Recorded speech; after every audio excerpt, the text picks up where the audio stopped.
توحید و رسالت کی خاطر توحید و رسالت کی خاطر ہر باطل سے ٹکرائیں گے. ہم فکر مدینہ کا پرچم ہر چوٹی پہ لہرائیں گے. معبود فقط ہے ایک خدا، مسجود فقط ہے ایک خدا. ہم الا اللہ کی صداؤں سے سینوں کو پھر گرمائیں گے. کیوں شرک کے فتوے لگتے ہیں توحید کے ان مت والوں پر؟ ہم ان کج فکر خطیبوں کو راز توحید بتائیں گے. تعظیم نبی کا سنتے ہی جنہیں سوزش سی ہو جاتی ہے، شوق توحید کے شربت سے ہم ان کا روگ مٹائیں گے. ہم آل نبی کے متوالے، حسنین کے مشن کے وارث، ہم پھر سے شمر یزیدوں کو قربا کی شان بتائیں گے. اصحاب نبی کے چرچے سے جو بغض کی آگ میں جلتا ہے، ہم رضی اللہ کی پھوہاروں سے وہ جلتی آگ بجھائیں گے. یہ سن لے چور اندھیروں کے، اب آ گئے دور سویروں کے. ہم فکر رضا کی کرنوں سے ہر بستی کو چمکائیں گے. یہ بھول ہے تیری واشنگٹن کہ دنیا پہ تو راج کرے. رحمان کے بندے ہر بستی پہ مدنی رنگ چڑھائیں گے. میں رب کی آس پہ کہتا ہوں سرکار مدینہ کے صدقے، وہ دن بھی آئے گا آصف، ہم دنیا پہ چھا جائیں گے انشاءاللہ تعالی. اللہ تبارک و تعالی جل جلالہ وعم نوالہ واتم برہانہ وعظم شانہ وجل ذکرہ وعز اسمہ کی حمد و ثنا. اور حضور سرور کائنات، مفخر موجودات، زینت بزم کائنات، دستگیر جہاں، غم گسار زماں، سید سروراں، حامی بے کساں، قائد المرسلین، خاتم النبیین، احمد مجتبی، جناب محمد مصطفیٰ صلی اللہ علیہ وآلہ واصحابہ وبارک وسلم کے دربار گہربار میں ہدیہ درود و سلام عرض کرنے کے بعد رب ذوالجلال کے فضل اور توفیق سے تاجدار ختم نبوت حضرت محمد مصطفیٰ صلی اللہ علیہ وسلم کی ثناخوانی کے لیے گجر برادری کے احباب اور دیگر حضرات کی طرف سے یہ عظیم الشان محفل میلاد مصطفیٰ صلی اللہ علیہ وسلم منعقد کی جا رہی ہے. اس ساری محفل کا جو لب لباب ہے، خلاصہ ہے، وہ لبیک یا رسول اللہ صلی اللہ علیہ وسلم کے نعرے کی شکل میں بار بار بیان کیا جا رہا ہے. مولانا خضر علیہ السلام صاحب نے بھی اس سلسلہ میں آپ کو بتایا کہ سید المرسلین حضرت محمد مصطفیٰ صلی اللہ علیہ وسلم کس طرح اپنے غلاموں کی جھولیوں کو معمور فرماتے ہیں. جو وہاں در پہ حاضر ہوتا ہے اس کی بھی جھولی بھر دیتے ہیں، اور جو یہاں شہباز روڈ پہ بیٹھ کے بلاتا ہے اس پہ بھی نظر کرم فرماتے ہیں. لبیک یا رسول اللہ صلی اللہ علیہ وسلم کے اندر بھی ہم بار بار اپنے اس عقیدے کا اظہار کرتے ہیں کہ جن کا ہم نے کلمہ پڑھا ہے حضرت محمد مصطفیٰ صلی اللہ علیہ وسلم، وہ آج بھی اپنے روضہ پاک میں زندہ و تابندہ ہے، اور آج بھی امت کے اعمال آپ کے سامنے ہیں. اور جو دنیا کے جس کونے سے بھی رسول پاک صلی اللہ علیہ وسلم پر سلام بھیجتا ہے، سرکار دو عالم صلی اللہ علیہ وسلم کا نام لیتا ہے، میرے آقا صلی اللہ علیہ وسلم، اس پہ نظر کرم فرماتے ہیں۔ یہ ساری صورتحال جو بڑی ہی مقدس محبتوں کا خلاصہ ہے، دوسری طرف کچھ لوگ اسے ہی معاذ اللہ شرک سے تعبیر کرتے ہیں، بدعت کہتے ہیں، اور نہ جانے کون کون سے جملے ان کی منحوس زبانوں پہ آتے ہیں۔ میں اس مختصر وقت میں چند فیصلہ کن باتیں آپ کے سامنے صرف قرآن سے پیش کرنا چاہتا ہوں، اور وہ میں آج نہیں تقریباً 35 سال سے پیش کر رہا، اور صرف یہاں نہیں، میرا وہ ایک ایک جملہ سعودی حکومت وہاں سنا کر اس کا جواب دینے کی کوشش کرتی ہے، اور اللہ کا فضل ہے آج تک ہم نے عقیدہ توحید سیمینار کے اندر جو فرق واضح کیا اس امت توحید کے عقیدے کے لحاظ سے جو عظمت تھی وہ بیان کی، آج تک اس کا کوئی جواب نہیں دے سکا۔ بہت بڑی دھاندلی کی گئی غیروں کے کہنے پر، یہود اور نصارہ کو خوش کرنے کے لیے۔ وہ تو ظاہر ہے انہوں نے شرک کیا، اپنے نبیوں کو رب کا بیٹا کہا، معبود بنایا، اور اللہ نے ان پر عذاب مسلط کیے، اور یہ آخری امت اللہ نے اس کو امت توحید بنایا، اور اللہ کا فضل ہے 14 صدیوں کے گزر جانے کے باوجود آج بھی یہ امت مشرک نہیں ہے، یہ امت توحید ہے۔ آپ توجہ تو کریں، اللہ کے ہوتے ہوئے کسی اور کو اللہ مانا جائے اور یہ امت برداشت کر جائے یا خود مان لے، یہ کیسے ہو سکتا ہے؟ ارے بھائیو، جو اپنے نبی صلی اللہ علیہ وسلم کے ہوتے ہوئے کسی کی نبوت کے دعوے کو نہیں چلنے دیتے، وہ اپنے اللہ کے ہوتے ہوئے کسی اور کو اللہ مان کیسے سکتے ہیں؟ یا کوئی کہے تو اسے تسلیم کیسے کرتے ہیں؟ آپ دیکھو قرآن مجید میں رب ذوالجلال نے اصحاب موسیٰ کا ذکر کیا، وہ جنہیں فرعون کی غلامی سے چھڑا کے وہ لائے تھے۔ صبح ہوئی، سامنے سمندر تھا، پیچھے فرعون کی فوج تھی، جب انہوں نے دیکھا تو کہتے ہیں اِنَّا لَمُدْرَكُونَ، اب تو پکڑے گئے۔ تو حضرت موسیٰ علیہ السلام نے فرمایا اِنَّ مَعِیَ رَبِّ سَیَہْدِینِ، کوئی بات نہیں، میرے ساتھ اللہ ہے، رستہ بن جائے گا۔ رب کی مدد آئی، رستہ بنا۔ یہ قوم جب نکلی، پار گزری، اتوا علی قوم یعکفون علی اصنام لہم، دیکھا کہ کچھ لوگ بتوں کی پوجا کر رہے ہیں۔ ابھی 14 صدیاں نہیں گزری تھیں، نبی ساتھ تھے، اصحاب موسیٰ صلی اللہ علیہ وسلم کہنے لگے موسیٰ تم کس رب کے کلمے ہم سے پڑھواتے ہو؟ ہمیں کوئی ایسا بت دے دو پوجنے کے لیے جیسے یہ بت پرستی کر رہے ہیں۔ یہ قرآن ہے،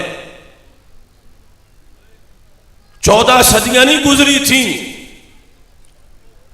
اپنے پیغمبر کے آمنے سامنے موجود ہوتے ہوئے بت پرستی کی اجازت مانگنے لگے۔ مگر خدا کی قسم، اس بھرے مجمع میں جسے تم سب سے زیادہ ان پڑھ اور سادہ سا مسلمان سمجھو، اسے بھی اگر کوئی موتی جیسا کہے کہ میرے بت کو سجدہ کر دے، میں تجھے سونے میں تول دیتا ہوں، میرا یقین ہے سب سے چھوٹا مسلمان بھی کہے گا میں سونا تیرے منہ پہ مارتا ہوں، میں بت کو سجدہ نہیں کروں گا۔ یہ امت توحید ہے. اس نے قرآن نہیں بیچا، اس نے ایمان نہیں بیچا، یہ آخری امت ہے. اگر اس نے بھی پہلی امتوں کی طرح ڈوب جانا ہوتا کفر و شرک میں تو پھر ان کا کفارہ دینے کی اور امت آتی کہ یہ تو سب کچھ بیچ چکے ہیں، اب کوئی اور امت بھیجی جائے. رب نے اسے آخری بنایا ہے جس نے 14 صدیوں میں ثابت کر کے دکھایا. وہ اور تھے جو پارے اور آیتیں بیچ گئے، 14 صدیوں میں بڑے بڑے طوفان آئے، مگر اس امت نے کسی ایک زیر کو بھی زبر نہیں ہونے دیا. جب یہود نصارہ نے یہ دیکھا کہ یہ آخری بھی ہیں، سچے بھی ہیں، پھر دین کے محافظ بھی ہیں، تو انہوں نے ایک چال چلی کہ اس امت پر شرک کا فتویٰ لگایا جائے تاکہ جب یہ اپنی عظمت کے دعوے کریں کہ ہم یہودیوں تمہارے جیسے نہیں، اے نصارہ ہم تمہارے جیسے نہیں، تم نے شرک کیا، ہم توحید کی اذانیں دے رہے ہیں. تو انہوں نے کہا ہم ان پر شرک کا فتویٰ لگوائیں تاکہ ہم کہہ سکیں ہم بھی ڈوبے تھے تم بھی ڈوب گئے ہو، ہم نے شرک کیا تم نے بھی تو کر دیا، تم سچے کہاں ہو، تم کامیاب کہاں ہو، تم آخری اور سچے دین کے وارث کیسے ہو سکتے ہو، ہم بھی مشرک ہیں تم بھی مشرک ہو معاذ اللہ. فتویٰ انہوں نے اپنے چیلوں سے لگوایا اور آج اس فتوے کے نتیجے میں یہ کہا جانے لگا کہ جو الصلاۃ والسلام علیک یا رسول اللہ پڑھے، جو یا رسول اللہ کہے، جو میلاد منائے، معاذ اللہ وہ ابو جہل سے بڑے مشرک ہیں. اب اس شرک کے فتوے پر کہ امت ساری مشرک ہے، کتابیں لکھی گئیں، تقریریں کی گئیں اور بار بار ہم سے مناظرے میں دعوے کیے گئے کہ تم کہتے امت توحید ہے، ہم تو ثابت کرتے امت مشرک ہے، امت شرک ہے. اب تم سوچ لو اس گندی سوچ کو کہ اگر اس امت کو امت شرک کہا جائے خوشی کس کو ہوگی؟ قادیانیوں کو. خوشی کس کو ہوگی؟ یہود کو. خوشی کس کو ہوگی؟ نصارہ کو. اور ہم وہ نہیں ہیں جو یہودیوں کو خوش کریں، جو نصارہ کو خوش کریں، جو قادیانیوں کو خوش کریں. ہم وہ ہیں کہ حضرت محمد مصطفیٰ صلی اللہ علیہ وسلم جب دنیا پہ جلوہ گر ہوئے، آپ نے شرک کی وہ جڑیں کاٹی. قیامت آ جائے گی یہ امت توحید ہی رہے گی. قیامت آ جائے گی قرآن حفاظت میں رہے گا. قیامت آ جائے گی یہ امت توحید و رسالت کے نعرے بلند کرتے رہے گی.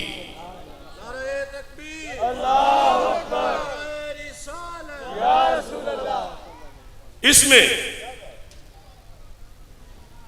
کیا کیا گیا؟ شرک ہوتا ہے کیا؟ توحید کیا ہے؟ ہوا کیا ہے؟ دھاندلی کیا ہے؟ شرک یوں ہونا تھا کہ ہم کسی ولی یا نبی کو اٹھاتے اٹھاتے اس شان تک پہنچا دیتے جو رب کی الوہیت ہے تو شرک ہو جاتا. ہم کسی نبی یا ولی کو معاذ اللہ اللہ کہتے یا اللہ کا بیٹا کہتے یا مسجود کہتے یا معبود کہتے تو شرک ہو جاتا. اللہ کا کروڑوں بار شکر ہے ہمارے تو کسی مجنون نے بھی یہ بات نہیں کی، بڑا تو کیا کسی چھوٹے نے بات یہ نہیں کی. ہم کہتے ہیں صرف اللہ ہی خدا ہے، وہی مسجود ہے، وہی معبود ہے، وہ وحدہ لا شریک ہے. ہم نے غلو نہیں کیا، لیکن جنہوں نے باطل سے ادھار کھایا تھا فتویٰ لگانے کے لیے، انہوں نے رب کی شان کو معاذ اللہ کھینچ کے نیچے لانے کی کوشش کی. کھینچ نہیں سکتے، لیکن جو شانیں رب کے بندوں کی بھی ہو سکتی تھی انہوں نے رب کی وہ شانیں بیان کی، یہ ثابت کرنے کے لیے دیکھو بندوں کی بھی یہ ہے اور اللہ کی بھی یہ مانی جا رہی ہے، لہذا شرک ہو گیا. کس طرح میرا رب میرا اللہ دوسرا اللہ نہیں بناتا، نہ بنائے گا، نہ بنایا ہے، لیکن میرے اللہ نے اپنے بندوں کو مددگار بنایا ہے، مشکل کشا بنایا ہے، حاجت روا بنایا ہے۔ اب جو عہدے رب نے بندوں کو دیے ان عہدوں کو انہوں نے خدا قرار دے کر، الوہیت قرار دے کر ماشاء اللہ امت مسلمہ پر شرک کا جھوٹا فتویٰ لگانے کی کوشش کی۔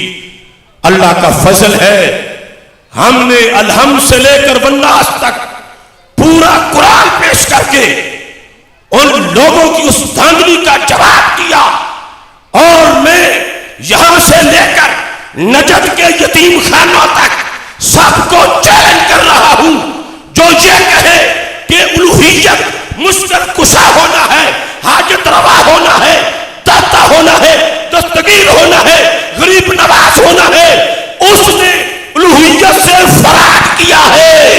الوہیت ہے معبود ہونا، واجب الوجود ہونا۔ جہاں تک مدد کا تعلق ہے رب چاہتا ہے خود کرتا ہے، چاہتا ہے اپنے بندوں سے کروا دیتا ہے۔ ماشاءاللہ نعرہ تکبیر، ماشاءاللہ اپنے رحمت برس رہی ہے، نعرہ تکبیر۔ اور دیوانوں میں خوش ہوں آپ سے، نعرہ رسالت، نعرہ رسالت۔ سبحان اللہ سبحان اللہ۔ پھر سنو، اللہ ہونا ہے، معبود ہونا اور واجب الوجود ہونا۔ واجب الوجود کیا ہے؟ وہ ازلی ہے، وہ ابدی ہے، وہ دائمی ہے، وہ ہمیشہ سے ہے، وہ ہمیشہ رہے گا۔ اس کا نہ میلاد ہے، اس کی نہ وفات ہے، وہ ایک ذات اللہ کی وحدہ لا شریک ذات ہے۔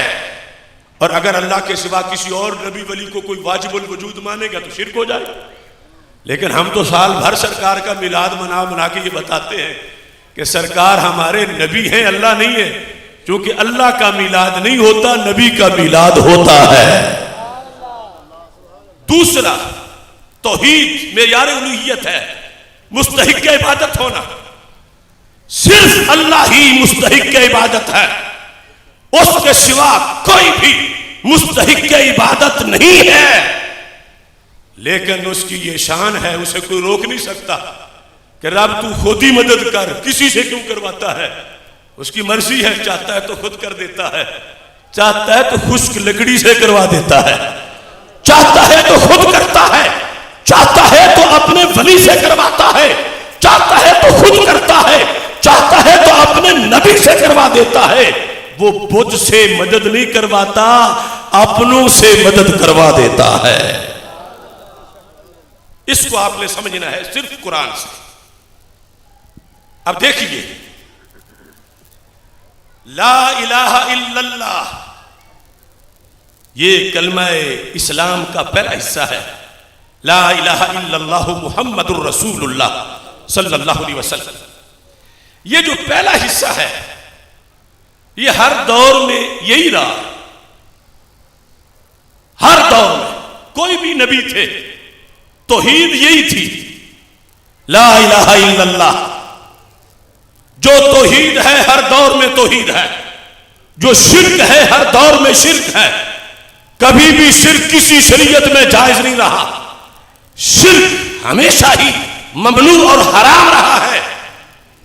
لا الہ الا اللہ لفظ اللہ کی جگہ یا الہ کی جگہ دھاندلی کرنے والوں نے جو کبھی کہتے ہیں اللہ مدد کانفرنس، کبھی توحید کانفرنس، میں دو ٹوک لفظوں میں کہہ رہا ہوں، جو لفظ اللہ اور الہ کی جگہ لفظ داتا رکھ کے ترجمہ کرے کہ کوئی داتا نہیں مگر اللہ، کوئی دستگیر نہیں مگر اللہ، کوئی غوث نہیں مگر اللہ، اس نے لفظ اللہ اور الہ کے معنی سے خیانت کی، کیونکہ یہ لفظ اللہ کا متبادل نہیں ہو سکتے۔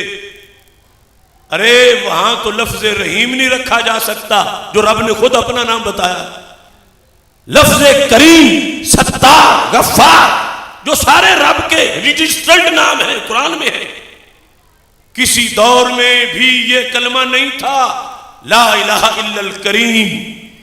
کبھی یہ کلمہ نہیں تھا لا الہ الا الرحیم، کبھی یہ کلمہ نہیں تھا لا الہ الا الستار، کبھی بھی یہ کلمہ نہیں تھا لا الہ الا الغفار، کہ کوئی الہ نہیں مگر غفار، کوئی الہ نہیں مگر ستار، کوئی الہ نہیں مگر رحیم، حالانکہ رحیم اللہ کا نام ہے، مگر توحید میں، کلمہ توحید میں لفظ رحیم کریم اللہ کے سوا رب کا کوئی نام نہیں رکھا جا سکتا، حالانکہ شانیں تو ہیں اس کی، وہ رحیم بھی ہے، کریم بھی ہے، ستار بھی ہے، غفار بھی ہے، مگر بیان توحید کے لیے ہر امت کو رب نے کلمہ یہی دیا کہ تم نے کہنا لا الہ الا اللہ، کوئی الہ نہیں مگر اللہ۔ تو وجہ کیا ہے؟ جبکہ رب کے دوسرے نام بھی اللہ نے خود ہی بتائے، بسم اللہ الرحمن الرحیم، اب یہ لفظ رحیم اللہ کا نام ہے تو کلمے میں کیوں نہیں رکھا جا سکتا؟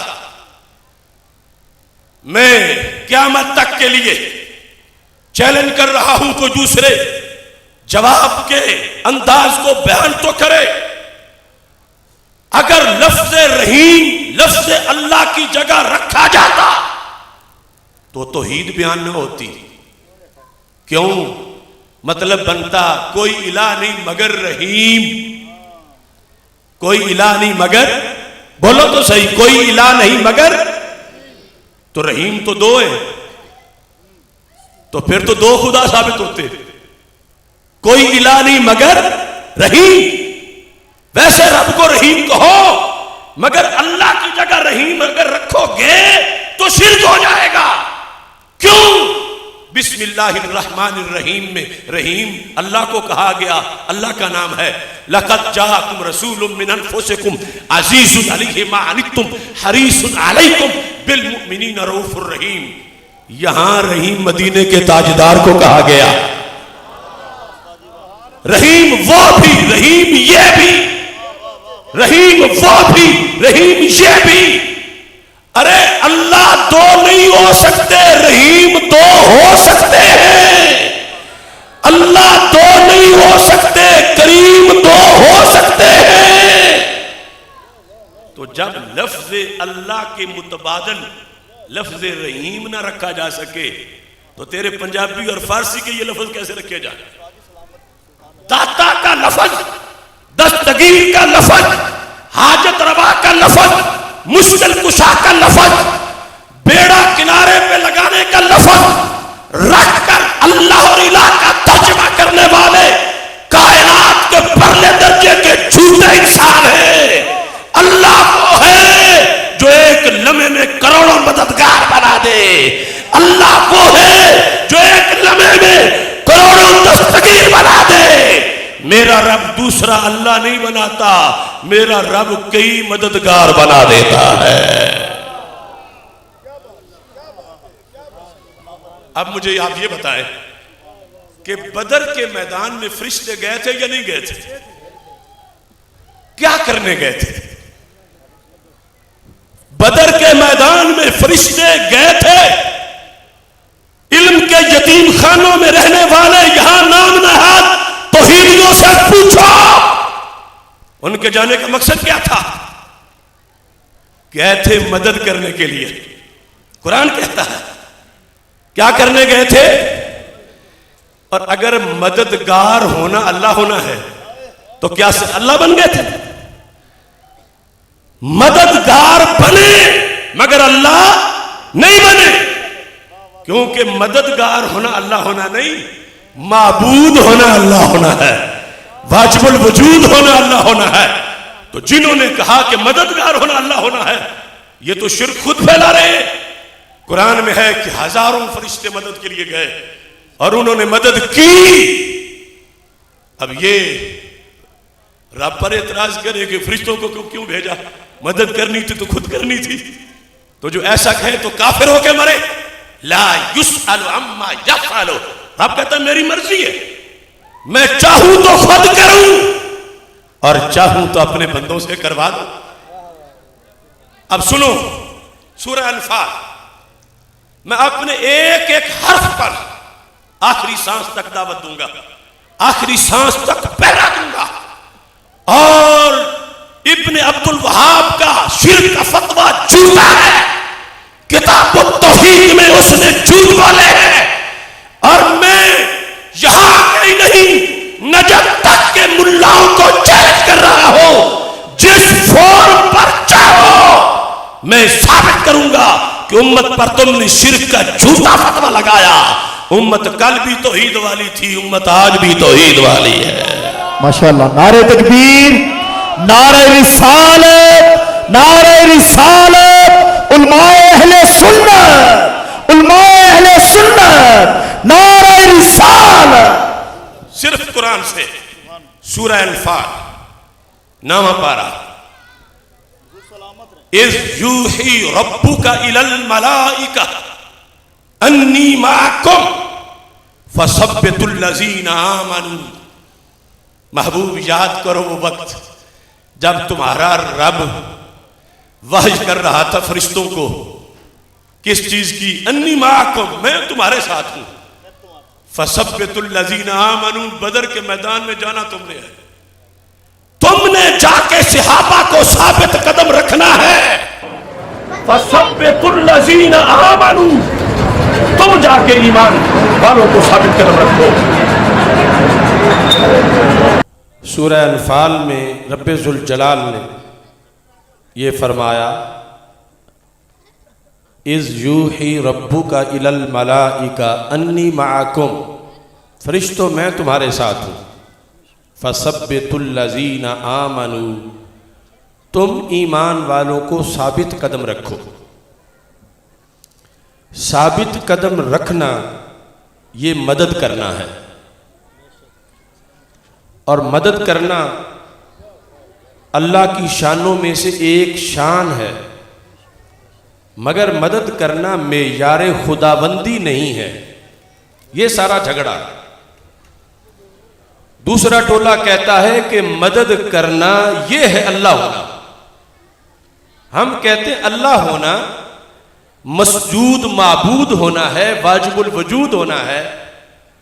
مدد رب کی شانوں میں سے ایک شان ضرور ہے، لیکن اللہ چاہتا ہے تو خود مدد کرتا ہے، چاہتا ہے تو اپنوں سے کروا دیتا، بتوں سے نہیں کرواتا۔ 26ویں پارے میں ثابت قدم رکھنے کی شان رب نے اپنی بیان کی ہے، اور 9ویں پارے میں رب نے یہ اپنے بندوں کی شان بیان کی ہے۔ 26ویں پارے میں یہ کہتا ہے کہ میں ثابت قدم رکھتا ہوں، اور 9ویں پارے میں کہتا ہے میرے بندے بھی ثابت قدم رکھتے ہیں۔ وہ بھی ثابت قدم رکھتا ہے، یہ بھی ثابت قدم رکھتے ہیں، لیکن پھر بھی شرک نہیں ہوتا۔ تب نہیں ہوتا جب ہمارے والا موقف سچا ہے، مانا جائے کہ مددگار کئی ہو سکتے ہیں، رب کے اذن کے بغیر تو کوئی پتہ بھی نہیں ہلا سکتا، لیکن رب چاہتا ہے تو رب والے پورا زمانہ ہلا سکتے ہیں۔ 26ویں پارے میں یہ ہے، سورہ محمد صلی اللہ علیہ وسلم، یا ایھا الذین آمنوا ان تنصروا اللہ ینصرکم ویثبت اقدامکم۔ اے ایمان والو، اگر تم اللہ کے دین کی مدد کرو گے تو اللہ تمہاری مدد کرے گا۔ کیسے؟ وَيُثَبِّتْ أَقْدَامَكُمْ، اللہ تمہیں ثابت قدم رکھے گا۔ تو کون ثابت قدم رکھے گا؟ سارے بولو، کون ثابت قدم رکھے گا؟ کون ثابت قدم رکھے گا؟ اب ثابت قدم رکھنا رب کی شانوں میں سے ایک شان ضرور ہے، مگر یہ معیار خداوندی نہیں ہے کہ اگر دوسرا بھی کوئی ثابت قدم رکھنے کی شان پائے رب کے دینے سے تو شرک ہو جائے۔ ایسا نہیں ہے۔ میرا رب کسی دوسرے کو اللہ نہیں بناتا، لیکن میرا اللہ اپنے محبوبوں کو مددگار بنا دیتا ہے۔ 26ویں پارے میں یہ ہے کہ ثابت قدم کون رکھتا ہے؟ سارے بولو، ثابت قدم کون رکھتا ہے؟ اللہ۔ اور 9ویں پارے میں اللہ تعالیٰ فرماتا ہے فرشتوں میں تمہارے ساتھ ہوں۔ فَثَبِّتُوا الَّذِينَ آمَنُوا، چاہو جس کا ترجمہ پڑھو یہ کرنا پڑے گا یہاں کہ اے فرشتوں تم جا کے ایمان والوں کو ثابت قدم رکھو۔ خود رب حکم دے رہا تم جا کے ثابت قدم رکھو، تو فرشتے گئے، انہوں نے ثابت قدم رکھا، تو رب نے نتیجے میں فرمایا وَمَن نَصْرُ إِلَّا مِنْ عِنْدِ اللَّهِ، اگرچہ جا کے ثابت قدم رکھنے میں کردار فرشتوں نے ادا کیا، مگر یہ بھی میری ہی مدد ہے۔ اب اس مقام پر سوچنے کی بات یہ ہے کہ بدر میں جو کفار مکہ کو مروایا گیا تھا، صحابہ کا معامل بنایا گیا تھا فرشتوں کو کہ کفار مکہ پر تم غالب آ جاؤ، ان سارے کافروں کو مارنے میں رب کسی کا محتاج نہیں۔ اللہ کن کہتا تو سارے کافر مکہ مکرمہ میں مر جاتے۔ یہ تم مانتے ہو نا؟ صرف اس نے کن کہنا تھا، سب کافروں نے مر جانا تھا، لیکن اللہ نے مکہ مکرمہ میں نہیں مارے۔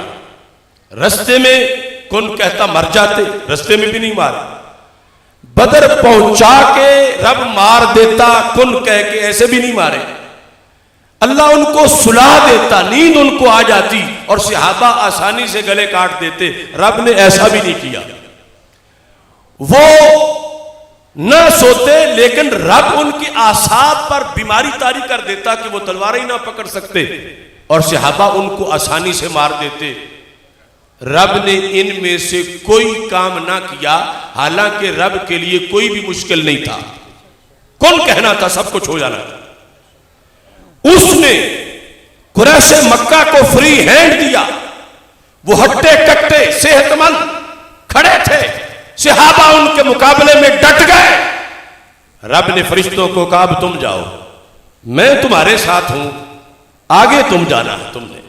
فَثَبِّتُوا الَّذِينَ آمَنُوا، جاؤ جا کے ایمان والوں کو ثابت قدم رکھو۔ یہ قرآن ہے۔ اب سوچنے کی بات ہے کہ مقصد اگر صرف کافر مروانا تھا تو وہ تو عذاب نازل کرتا، آگ آ جاتی، زمین دھنس جاتی، وہ کن کہتا، منٹ سے پہلے سارے مر جاتے۔ وہ نہیں ہوا، حالانکہ کن کہنا تھا۔ رب نے فرشتوں کو بھیجا اور کہا کیا میں تمہارے ساتھ ہوں، تم جا کے ایمان والوں کی کیا کرو؟ بولو تو صحیح، کیا کرو؟ فَثَبِّتُوا الَّذِينَ آمَنُوا، تم جا کے ایمان والوں کو ثابت قدم رکھو۔ تو رب نے ایسا کیوں کیا؟ اس کے کئی جواب ہیں اور صرف ہم دے سکتے ہیں، دوسرا سنی بنے گا تو دے سکے گا، ورنہ ان کی توحید کیا ہے؟ وہ کہتے ہیں ہم بیچ والوں کو نہیں مانتے، درمیان والوں کو نہیں مانتے، ہم وسیلے کو نہیں مانتے، ہم ڈائریکٹ اللہ کو مانتے ہیں۔ تو رب نے کہا میں بیچ والے رکھوں گا بدر میں۔ فرشتوں میں خود بھی مدد کر سکتا ہوں، مجھے تم میں سے کسی ایک کی بھی ضرورت نہیں، لیکن میں تم سے کرواؤں گا تاکہ دنیا کو پتا چلے اگر بدر کے میدان میں بیچ والوں کا وسیلہ مان لیا جائے تو شرک نہیں ہوتا، تو پھر لاہور میں بھی شرک نہیں ہوتا۔ میں تمہارے ساتھ ہوں، تم مدد کرو۔ رب نے مدد کروائی۔ اب کوئی کہے کہ یہ جو دوسری کمپنی ہے وہ کہتے ہیں اگر ولی نبی مدد کریں گے ویلیو تو ان کی بن جائے گی، رب کی طرف جانے والے تھوڑے ہو جائیں گے، اللہ کی توحید کو نقصان ہو جائے گا۔ اگر ان لوگوں کی سوچ سچی ہو تو پھر تو بدر کے میدان میں فرشتوں کو بھیج کے بلے بلے تو فرشتوں کی بن گئی۔ ان کے موقف کے مطابق بدر میں فرشتوں سے مدد کروا کے معاذ اللہ رب نے توحید کا نقصان کر لیا، لیکن ہمارے موقف کے مطابق نقصان نہیں کیا۔ رب نے فرشتوں سے مدد کروا کے اپنی توحید کا اظہار کر دیا۔ کیوں کہ جب قریش مکہ مار کھا کے کچھ مریں گے، کچھ زخمی ہوں گے، کچھ گرفتار ہوں گے، کچھ بھاگیں گے، انہیں سوچ آئے گی ہم کتنے ظالم لوگ ہیں، ہم نے اللہ کے مقابلے میں بت رکھے ہوئے ہیں، یہ بت اللہ والوں کا مقابلہ نہیں کر سکتے، اللہ کا کیسے کریں گے؟ انہیں سوچ آئے گی کہ بدر کے میدان میں جنہیں ہم پوجتے ہیں وہ مدد کو نہیں پہنچے اور اللہ کے بندے بھی مدد کو پہنچ گئے ہیں. تو فرشتوں کی مدد سے یہ ظاہر ہوا کہ جس رب کے فرشتے اتنی قوت والے ہیں وہ رب خود کتنی قدرت والا ہوگا. اس طرح قرآن مجید برہان رشید میں آپ دیکھیں میں 100 سے زائد آیات پڑھ کر ان لوگوں کی تعریف توحید اور شرک مسترد کر رہا ہوں جنہوں نے کہا تھا مددگار ہونا اللہ ہونا ہے. تو میں کہتا ہوں بدر میں مددگار تو کئی ثابت ہوئے ہیں لیکن اللہ کے ہی ثابت نہیں ہوئے. اللہ ایک ہی ہے, ایک ہی رہے گا اور اس کی مرضی ہے وہ مدد کرواتا ہے جس سے چاہتا ہے. اور دیکھیں سورہ ایک سورہ ایک آیت 18ویں پارے میں رب ذوالجلال فرماتا ہے لولا فضل اللہ علیکم ورحمتہ ما زکا منکم من احد ابدا ولکن اللہ یزکی من یشاء. سورہ نور میں رب فرماتا ہے کہ اگر اللہ کا تم پہ فضل نہ ہوتا اور رحمت نہ ہوتی تم میں سے ایک بھی ستھرا نہ ہوتا, ایک کے دل کا بھی تزکیہ نہ ہوتا, ایک کے دل سے بھی میل نہ اترتی. لیکن اللہ یزکی من یشاء, رب جس کا چاہتا ہے دل دھو دیتا ہے. تو دلوں کو کون دھوتا ہے؟ سارے بولو دلوں کو کون دھوتا ہے؟ دلوں سے کفر کون نکالتا ہے؟ دلوں میں نور کون بھرتا ہے؟ اللہ. اب قانون سن لو, دلوں کو تزکیہ دینا, صاف کرنا, نور دینا یہ رب کی شان ضرور ہے مگر یہ معیار خداوندی نہیں ہے کہ جو بھی دلوں کو تزکیہ دے وہ اللہ ہی ہو. کیوں؟ رب نے یہ وصف اپنے حبیب کا بھی بیان کیا ہے. 4 پارہ میلاد مناتے ہوئے ہم بار بار یہ آیت پڑھتے ہیں لقد من اللہ علی المؤمنین اذ بعث فیہم رسولا. اللہ نے مومنین پر احسان کیا کہ ان میں عظیم رسول کو بھیجا, وہ من انفسہم جو انہی میں سے ہے. ان کا کیا کردار ہے؟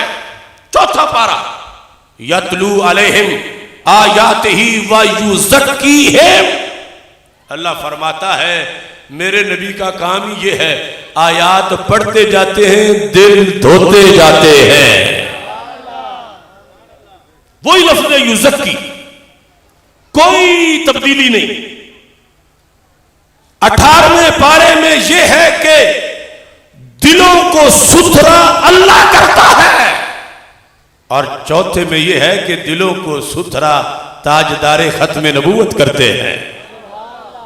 یہ آیات ہے اور دونوں پر ایمان لازم ہے اور وہ تب ایمان ہو سکتا ہے جب مسلک اہل سنت کا ہو. چونکہ دل دھونا مدد ہے, مشکل کشائی ہے, حاجت روائی ہے, اور اگر مددگار ہونا اللہ ہونا ہے تو پھر دل دھونے والا اللہ بن جائے گا.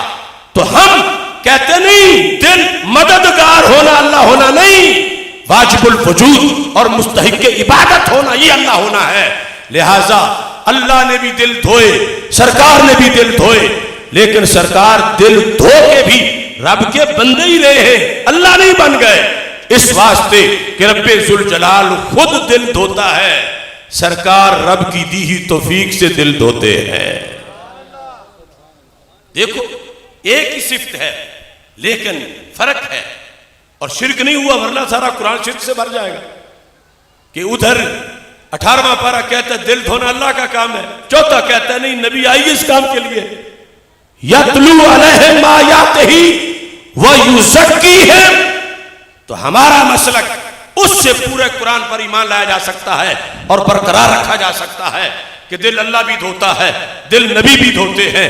مشکل وہ بھی حل کرتا ہے, مشکل یہ بھی حل کرتے ہیں, وہ خود کرتا ہے, یہ اس کی توفیق سے کرتے ہیں. وہ کسی کے اذن کا محتاج نہیں, نبی اس کے اذن کے محتاج ہیں. وہ بھی دل دھوتا ہے, یہ بھی دل دھوتے ہیں. یہ اگر مانا جائے تو اس بندے کو سنی انسان کہا جاتا ہے. پھر سنو تیسرا پارہ ہے، رب ذوالجلال فرماتا ہے اللہ ولی الذین آمنوا یخرجہم من الظلمات الی النور۔ اللہ ایمان والوں کا ولی ہے، مددگار ہے۔ کیا کرتا ہے؟ بہت بڑی مدد کرتا ہے، جہنم سے نکال کے جنت دے دیتا، اندھیرے سے نکال کے نور دے دیتا ہے، کفر سے نکال کے اسلام دے دیتا ہے۔ تو ظلمت سے نکال کے نور کون دیتا ہے؟ سارے بولو آخر تک، نور والو بولو، ظلمت سے نکال کے نور کون دیتا ہے؟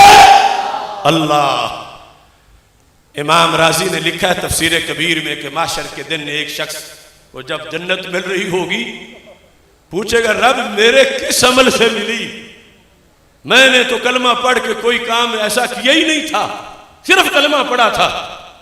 تو رب ذوالجلال فرمائے گا اما علمت لیلۃ قضا و قضا، تجھے یاد نہیں فلاں رات تو سویا ہوا تھا، سوئے ہوئے جب تو نے کروٹ بدلی تو تیری نیند اکھڑی، اس کروٹ بدلنے میں تو نے ایک بار اللہ کہا اور پھر تو سو گیا۔ چونکہ دو نیندوں کے درمیان میں وہ اللہ کہنا تھا، تجھے یاد نہیں، مجھے یاد ہے، میں نے اس ایک بار اللہ کہنے پر تجھے جنت دے دی ہے۔ تو ظلمت سے نکال کے نور کون دیتا ہے؟ کفر سے نکال کے اسلام کون دیتا ہے؟ جہنم سے نکال کے جنت کون دیتا ہے؟ اللہ۔ یہ رب کی شانوں میں سے ایک شان ہے، مگر یہ معیار خداوندی، بولو معیار خداوندی، کہ جو بھی یہ کام کرے وہ اللہ ہی ہو، ایسا نہیں۔ اس کی شان ہے کہ وہ کسی اور کو یہی منصب دے دے کہ میرا تو اپنا ہے لیکن میری عطا سے تو بھی ایسا بن جا۔ رب کسی کو عطائی اللہ نہیں بناتا، اللہ میرا کسی کو مجازی اللہ نہیں بناتا۔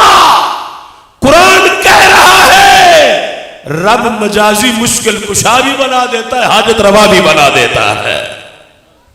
اب تیسرے پارے میں آپ نے آیت سنی کہ ظلمت سے نکال کے نور کون دیتا ہے؟ پھر آہستہ بولتے ہو، ظلمت سے نکال کے نور کون دیتا ہے؟ اب سنو 13واں پارہ، الف لام را کتاب انزلناہ الیک لتخرج الناس من الظلمات الی النور۔ ترجمہ چاہو جس کا پڑھو، کیا ہے؟ میرے محبوب میں نے آپ پر قرآن نازل اس لیے کیا ہے تاکہ آپ یہ کام کریں۔ ترجمہ دیکھنا کون سا کام؟ لتخرج، تاکہ آپ نکالیں۔ رب کہہ رہا ہے ہمارے نبی علیہ السلام کو تاکہ، بولو تو صحیح، تاکہ آپ نکالیں۔ کس کو؟ الناس، کروڑوں لوگوں کو۔ کہاں سے؟ اللہ فرماتا ہے جہاں سے میں نکالتا ہوں، لِتُخْرِجَ النَّاسَ مِنَ الظُّلُمَاتِ إِلَى النُّورِ۔ میں نے کتاب آپ پہ نازل اس لیے کیا ہے کہ آپ لوگوں کو اندھیروں سے نکال کے سویرا دے، جہنم سے نکال کے جنت دے، کفر سے نکال کے اسلام دے۔ یہ 13واں پارہ ہے۔ تیسرا پارہ یہ کہہ رہا ہے ظلمت سے نکال کے نور دینے والا اللہ ہے، اور 13واں پارہ کہتا ہے کہ ظلمت سے نکال کے نور دینے والے رسول اللہ صلی اللہ علیہ وسلم۔ اب اس کا کوئی اختلاف نہیں کر سکتا کہ 13ویں پارے میں بھی اللہ ہی کا ذکر ہو، نہیں، اللہ کہتا میرے نبی آپ نے نکالنا ہے من الظلمات الی النور۔ اب ایک وصف ہے، ذاتیں دو ہیں، میرے رب کی ذات میں بھی کوئی شریک نہیں، اس کی صفات میں بھی کوئی شریک نہیں، وہ بھی نکالتا ہے، یہ بھی نکالتے ہیں، جیسے وہ نکالتا ہے ویسے یہ نہیں نکالتے، وہ نکالتا ہے کسی سے پوچھے بغیر نکالتا ہے، یہ نکالتے ہیں رب کی لگائی ہوئی ڈیوٹی پہ نکالتے ہیں، وہ نکالتا ہے اپنی قدرت سے نکالتا ہے، یہ نکالتے ہیں رب کی دی ہوئی توفیق سے نکالتے ہیں۔ اور اگر ان لوگوں کی تعریف لی جائے تو پھر تو قرآن ٹکرا گیا. جو تیسرا پارا مانے گا 13واں نہیں مان سکے گا, 13واں مانے گا تو تیسرا نہیں مان سکے گا. چونکہ ان کے بقول ظلمت سے نکالنا, نور دینا, مددگار ہونا ہے, مشکل کشا ہونا ہے, حاجت روا ہونا ہے, اور اللہ کے سوا اگر کسی کو مانو گے تو مشرک ہو جاؤ گے. تو 13واں پارا کہتا ہے کہ نبی تو مشکل کشا بھی ہے, حاجت روا بھی ہے. رب کہتا ہے ہم نے بھیجا ہی تجھ کو ظلمت سے نکال کے نور دینے کے لیے ہے. وہ 13واں مانے تو تیسرا نہ مان سکے, تیسرا مانے تو 13واں نہ مان سکے. ان کی تعریف کے مطابق شرک لازم آ جائے کہ اگر ہم کسی اور کو رب کے سوا ظلمت سے نکال کر نور دینے کا منصب مانیں گے تو اللہ کے ساتھ شریک بن جائے گا. لیکن ہمارا قرآن کہتا ہے شریک نہیں بنے گا, رب کی توحید کا جھنڈا لہرائے گا کہ وہ رب کتنی قدرت والا ہے جس کے نبی بھی جہنم سے نکال کے جنت دینے والے ہیں. سوچو تو صحیح کتنی بڑی دھاندلی کی گئی.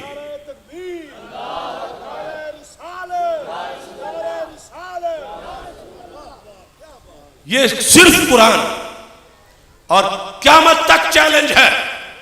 سورج مغرب سے طلوع ہو سکتا ہے, ہمارے معیار توحید کا کوئی جواب نہیں دے سکتا, اور ہم ہر وقت اس پر مناظرہ کرنے کے لیے تیار ہیں. لیکن اس کا یہ مطلب نہیں کہ جو کیڑا مکوڑا بن سے نکلے اور کہ میں نے جلالی سے مناظرہ کرنا ہے. مناظرہ کے لیے لفظ مناظرہ کے اصول بھی ہیں.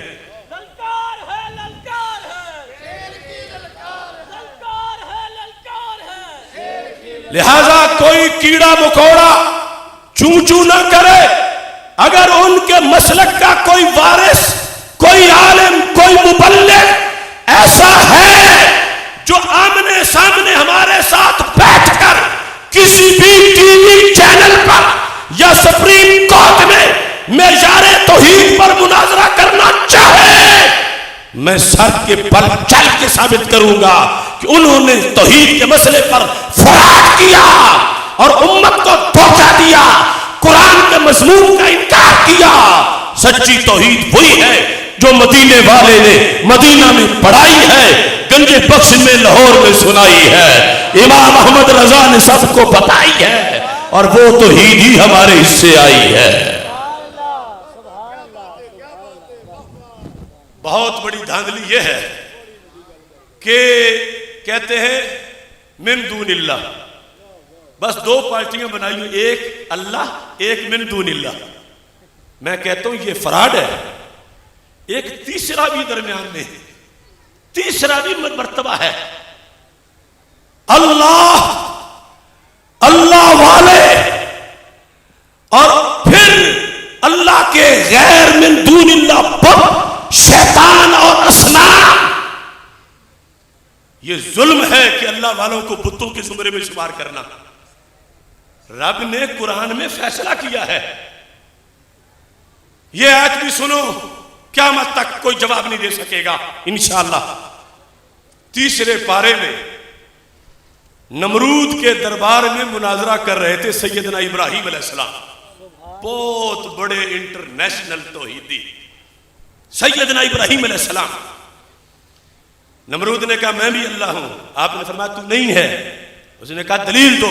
آپ نے فرمایا ربی الذی یحیی و یمیت, میرا رب وہ ہے جو زندہ بھی کرتا ہے اور مارتا بھی ہے. یہ دلیل دی. کس چیز کی؟ توحید کی. توحید کی دلیل حضرت ابراہیم علیہ السلام نے یہ دی کہ میرا اللہ وہ ہے جو زندہ کرتا ہے اور مارتا بھی ہے. یہ نہیں کہا ماضی کے سیغے کہ جس نے ماضی میں کسی کو زندہ کیا یا ماضی میں کسی کو مار دیا.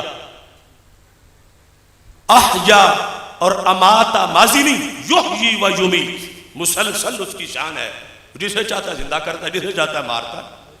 یہ دلیل کس چیز کی ہے؟ بولو تو صحیح. توحید کی. اب اسی قرآن میں دلیل ہے رسالت کی, اور لفظ وہی ہے جو ابراہیم علیہ السلام توحید کے لیے بول رہے ہیں, اور پیش ایک نبی کر رہے ہیں کہ میں رسول ہوں. کیوں میں یہ کام کرتا ہوں؟ کون سا؟ رب ذوالجلال نے حضرت عیسیٰ علیہ السلام کو فرمایا کہ تم ان کو بتا دو احیی الموتى، میں مردے زندہ کرتا ہوں.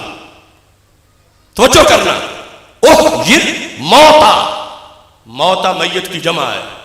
الموتا سے مراد 2 4 نہیں کروڑوں بھی ہو سکتے ہیں.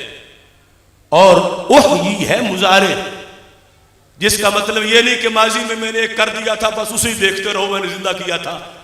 جس نے آج کرانا ہے آج کرائے، کل کرانا ہے کل کرائے، پرسوں کرانا ہے پرسوں کرائے. جس نے 10 مردے زندہ کرانے ہیں 10 لے آئے، جس نے 100 کرانے ہیں 100 لے آئے. میں رسول ہوں، لہذا میں مردے زندہ کرتا ہوں. سوچو تو صحیح، مردے کو زندہ کرنا 3 پارے میں حضرت ابراہیم علیہ السلام دلیل بنا رہے ہیں توحید کی کہ نمرود تو نہیں، اللہ وہ ہے جو مردے زندہ کرتا ہے. اور حضرت عیسیٰ علیہ السلام کہتے ہیں میں رسول ہوں. کیوں؟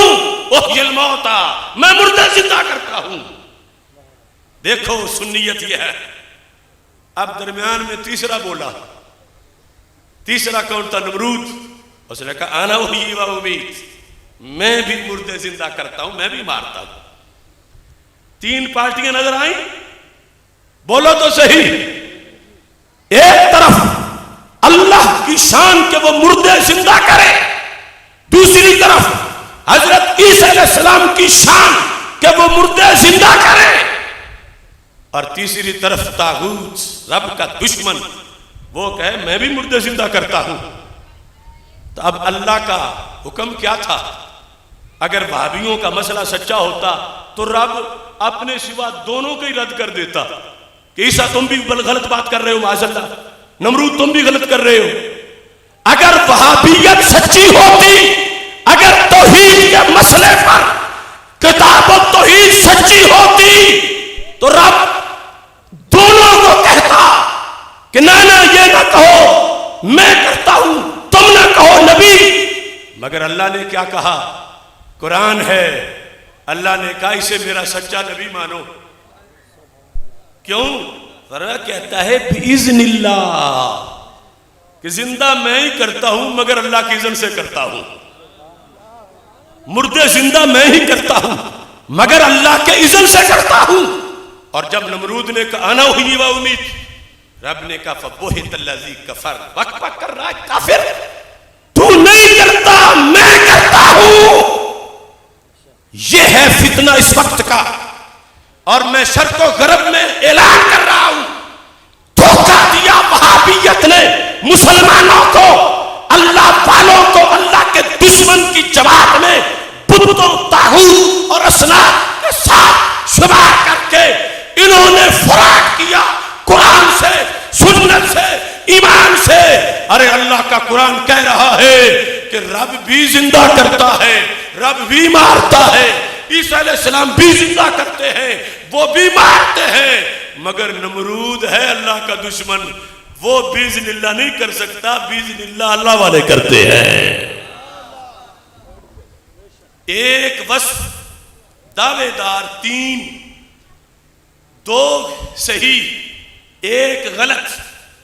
بت سے مدد مانگنے والا کافر، مت کو مددگار سمجھنے والا جھوٹا، بت سے مدد کی توقع رکھنے والا ایمان سے خارج.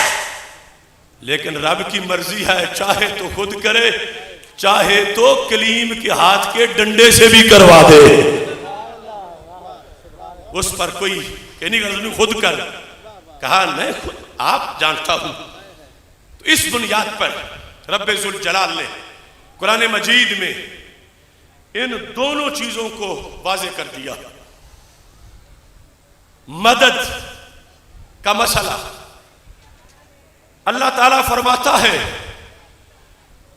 کہ میں جس وقت اپنا اذن دے دیتا ہوں کسی کو مدد کرنے کا، اس سے مدد مانگنا بھی ایمان ہے، اس سے مدد دلوانا بھی ایمان ہے.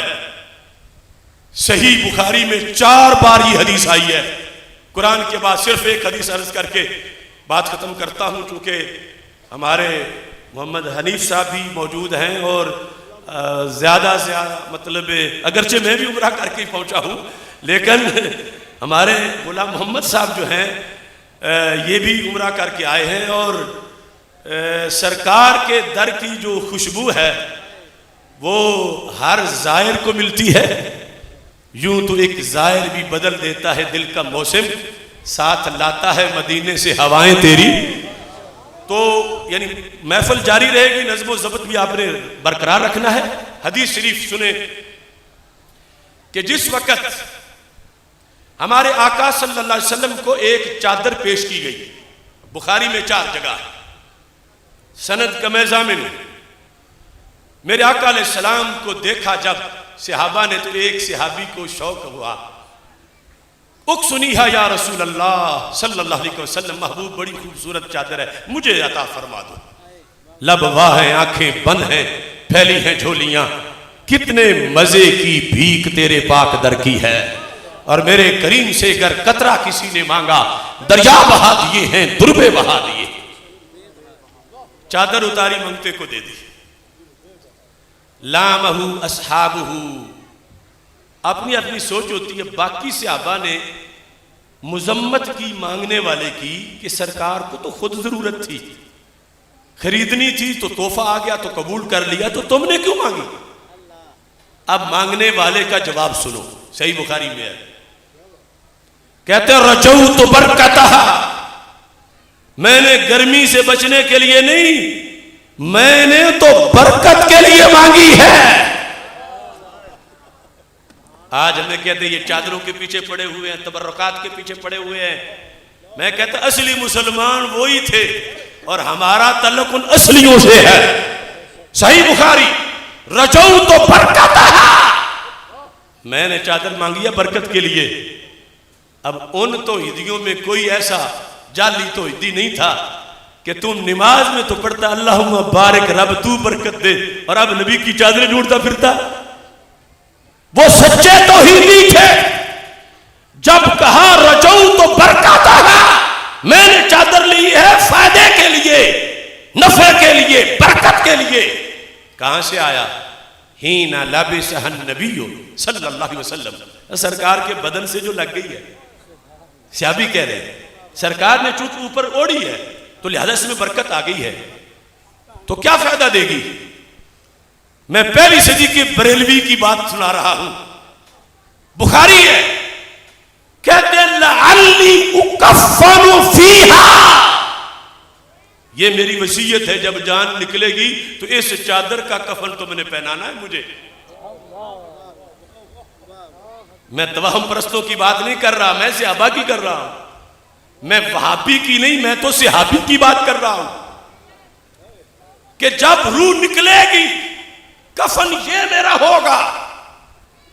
کہاں گئی آج کے لوگوں کی بنائی ہوئی توحید؟ کیا پڑا ہے چادروں میں، کیا پڑا ہے تبرکات میں، کیا پڑا ہے اس میں؟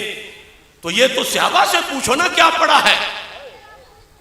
جس نے چادر مانگی تھی وہ بھی معمولی صحابی نہیں تھے، اگرچہ ہر صحابی آسمان ہدایت کے ستارے. عمران خان جیسے لوگوں کو کیا خبر ہو؟ میں نے اس جمعے میں پورا خطبہ شان صحابہ پہ دیا ہے.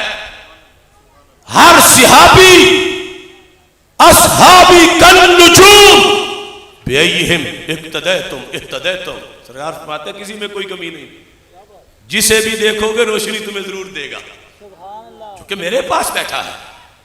اب مانگنے والے بھی عام نہیں تھے، عشرہ مبشرہ میں سے تھے. کون؟ حضرت عبد الرحمن بن عوف رضی اللہ تعالیٰ عنہ. عبد الرحمن بن عوف نے جو توحید پڑھی وہ توحید امام احمد رضا بریلوی نے ہمیں پڑھائی. حضرت عبد الرحمن بن عوف کہتے ہیں میں نے چادر لی ہے برکت کے لیے. سن لو، جو بات کرنی ہے مجھ سے بات کر لو. میں نے برکت کے لیے لی ہے، اور میں نے مشکل کشائی کے لیے، حاجت روائی کے لیے لی ہے. روح نکلے گی کفن اس کا ہوگا، موج ہو جائے گی. حالانکہ صحابہ کے قریب تو ویسے بھی آگ نہیں آتی، لا تمس النار مرانی، لیکن عقیدہ بتانا تھا اور تبرک جتنا بھی وہ اچھا ہی ہوتا ہے. کہا کہ میں نے تو اس مقصد کے لیے مانگی ہے. اب صحابہ نے جب جواب سنا، صحیح بخاری ہے، میں غلام حافظ الحدیث ہوں، اللہ کے فضل سے ہزار احادیث کا متن مجھے یاد ہے. رب کے فضل سے صرف 7 مہینے میں میں نے قرآن مجید حفظ کیا میٹرک کے بعد، اور ہر سال مصلی پہ سنانے کی سعادت رب نے دی. اور اس سال بھی مدینہ منورہ میں 37ویں بار مصلی سنایا ہے.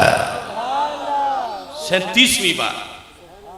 میں پورے ذخیرہ حدیث پہ، چونکہ 10 بار میں بخاری خود پڑھا چکا ہوں، میں پورے ذخیرہ حدیث پر نظر رکھتے ہوئے جتنا کچھ مجھے حقیر کو معلوم ہے، ایک بھی صحابی ایسا نہیں تھا کہ جس نے یہ سن کے کہا عبد الرحمن بن عوف تمہارا تو نکاح ٹوٹ گیا، عبد الرحمن بن عوف کلمہ نئے سرے سے پڑھو. کیوں؟ تم نے تو چادر کو مشکل کشا مانا ہے، اور مشکل کشا اللہ ہے، کہاں اللہ کہاں چادر.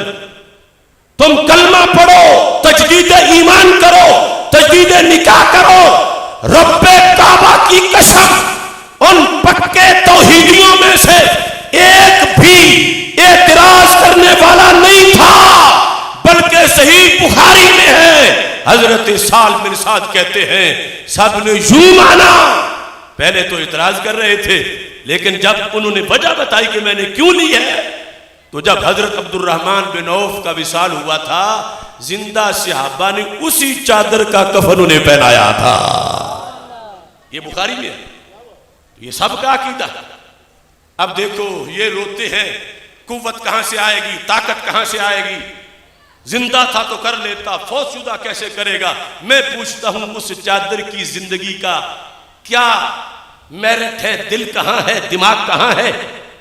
چادر ہے، مشکل کشا حاجت روا کیسے بنی، اس کی بیٹری کیسے چارج ہوئی، کتنے سال لگے؟ ارے سال تو کیا مہینہ بھی نہیں لگا، مہینہ تو کیا پورا ہفتہ بھی نہیں لگا، ہفتہ تو کیا پورا دن بھی نہیں لگا، اور دن تو کیا پورا گھنٹہ بھی نہیں لگا. ایک لمحے میں وہ چادر آئی ہے، دوسرے میں میرے نبی علیہ السلام نے زیب تن فرمائی ہے، تیسرے میں منگتے نے مانگی ہے، چوتھے میں عطا فرمائی ہے، پھر بھی مشکل کشائی ہے. اور حدیث صحیح بخاری میں آئی ہے جسے سنتے ہی ہر سنی کے چہرے پہ بہار آئی ہے. اس بنیاد پر یہ چند دلائل میں نے آپ کے سامنے پوری ذمہ داری کے ساتھ پیش کیے، اور ہمارے عقیدہ توحید سیمینار جاری ہیں، اور انشاءاللہ وہ ابھی رمضان میں الریاض سے ان کا ایک مولوی مجھے چیلنج کر رہا تھا لفظ خدا کے لحاظ سے، تو انشاءاللہ چند دنوں میں ہی ہم ایک بہت بڑا سیمینار منعقد کریں گے اور اس پر دلائل دیں گے. اور میرا یہ دعویٰ ہے، صرف یہ تو چھوٹے چھوٹے ہیں، دعویٰ میرا ہے کہ ابن عبد الوہاب نے کتاب التوحید لکھ کر جو شرک کا فتویٰ امت پہ لگایا تھا، جھوٹا تھا، فراڈ تھا. اس کتاب التوحید پر جس نے بھی میرے ساتھ مناظرہ کرنا ہے، میں ثابت کروں گا کہ اس نے جھوٹا فتویٰ توحید شرک کا امت پہ لگایا. امت کل بھی توحید والی تھی، آج بھی توحید والی ہے. اللہ تعالی ہم سب کا حامی و ناصر ہو.